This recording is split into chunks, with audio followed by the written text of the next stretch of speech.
Trump has been on the record saying about Marco Rubio. I will address, little Rubio. Little Marco. Little Marco, Marco.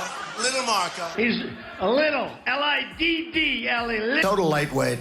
And little mouth on him. Bing, bing, bing. Bing, bing, bing, bing, bing. He has really large ears, the biggest ears I've ever seen. And he was sweating so badly. I have never seen anything like it. He did everything but give him a swirly, and now he's going to be his Secretary of State, which is vintage Trump. You call somebody an idiot until they kneel down, and then you take them in your arms and you cradle them like a baby. Breaking news. Trump's about to turn the White House into the set of The Apprentice Government Edition. First order of business, hiring his frenemies. We've got Marco, once little now tall Rubio, potentially heading upstate, and Kristi Dog Drama Noem might be in charge of keeping us safe. Is this real life or just fantasy? Let's dive into this circus they're calling a cabinet. It looks like Trump's playing his favorite game. Insult him, then hire. Who knew the path to a cushy White House job was through Trump's insult comedy routine? Remember the 2016 primaries. I am eagerly anticipating a big league get-together in Washington tomorrow where President Biden will host President-elect Trump at the White House. This is the political equivalent of when divorced parents who haven't been in the same room since court. Trump's team claims Melania had a scheduling conflict related to her book that came out 5 weeks ago, which doesn't sound true, and Trump being the other 4 years ago, when they had to drag him out of the White House by his feet. But typically, the first ladies would get together for this meeting, but Melania said no. Trump and Rubio were at each other's throats like two chihuahuas fighting over the last milk bone. Trump, being his usual charming self, branded Rubio as Little Marco. He mocked Rubio's height, his sweat, and even his water drinking skills. Real presidential stuff, folks. But Rubio wasn't exactly blowing kisses back. He called Trump a con artist and questioned if he wet his pants during a debate. Ouch, he even went as far as implying Trump had small hands. We all know where that led, to a presidential debate about, well, let's keep it family friendly. Well, there's a lot of speculation right now, and I've heard from a lot of sources that they don't expect her to be there full time. They say that she'll come in, they insist she'll be there for big events, talking about state dinners, big trips, big meetings, but that she's not going to set up a full-time residency. Hitting on UN translators, bringing playmates from 1994 back to the Lincoln bedroom. It could be really great, actually. When the First Lady treats the White House like it's an Airbnb, is that a good sign for the relationship? Could you imagine if they split up? Can you imagine if we had a single Donald Trump?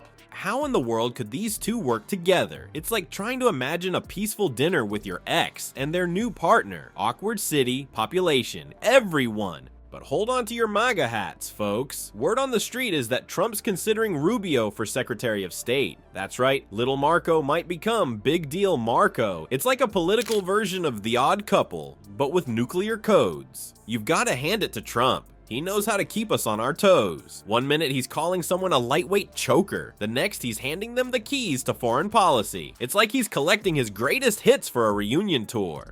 We're starting to get more of a sense of what season 2 of The Celebrity President might look like. And it is, according to his new chief of staff, Susie Wiles, Trump plans to issue a number of executive orders on day one.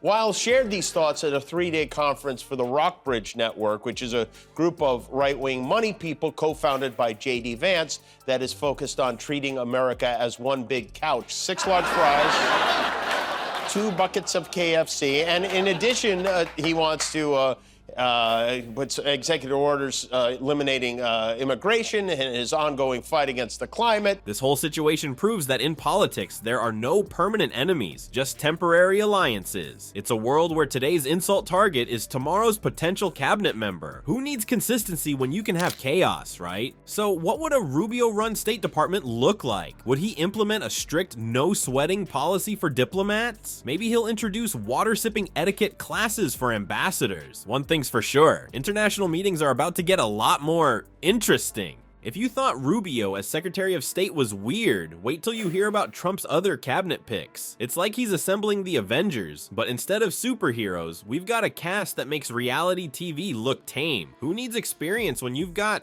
Whatever this is. First up, we've got Kristi Noem possibly heading up Homeland Security. Yes, the same Kristi Noem who once killed a dog in a fit of rage. Because nothing says I'll keep America safe like a history of animal violence, right? It's like putting a fox in charge of the hen house if the fox had anger management issues and the hen house was the entire country.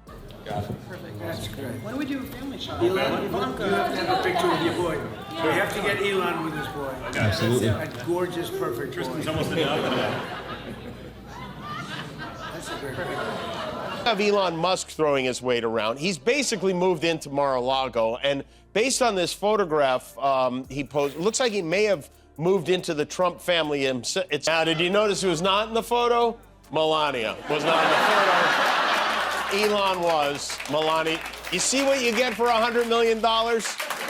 Meanwhile, poor Eric is like, why won't the gate open? Someone let me in. But wait, there's more. Trump's apparently eyeing Pete Hegseth, a Fox News host, for Secretary of Defense. Because when I think military strategy, I immediately think cable news personality. Who needs years of Pentagon experience when you've got great hair and can read a teleprompter? It's almost like Trump's playing a game of who's the least qualified person for this job and winning by a landslide. Remember when he promised to drain the swamp? Well, it looks like he's refilling it with whatever he found at the bottom of the Trump Tower fountain. And get this, Trump plans to keep holding rallies even after he's back in office, because why bother with boring old governing when you can keep campaigning forever? It's like a never-ending tour, but instead of music, we get rants about windmills and toilets that don't flush properly. So how might this motley crew of a cabinet function? Well, imagine a government run like a reality show. We'll have Twitter wars between departments, dramatic rose garden ceremonies for every minor decision, and maybe even a weekly elimination round. I'm sorry, Secretary of Education, but you've been voted off the island. Please pack up your desk and go. It's almost like he's goofing on us. Trump is expected to name, wait till you hear this. First of all, he's South Dakota Governor Kristi Noem, Secretary of Homeland Security, to keep our nation safe from unruly labradoodles, I guess. Kristi Noem shouldn't be in charge of a PetSmart, let alone Homeland Security. We have a new ambassador to Israel on the way. It is former Arkansas Governor Mike Huckabee, who's... Now, ask me, how cold was it? It was colder than the stares you'd get from environmentalists if you deny global warming. That's how cold it was.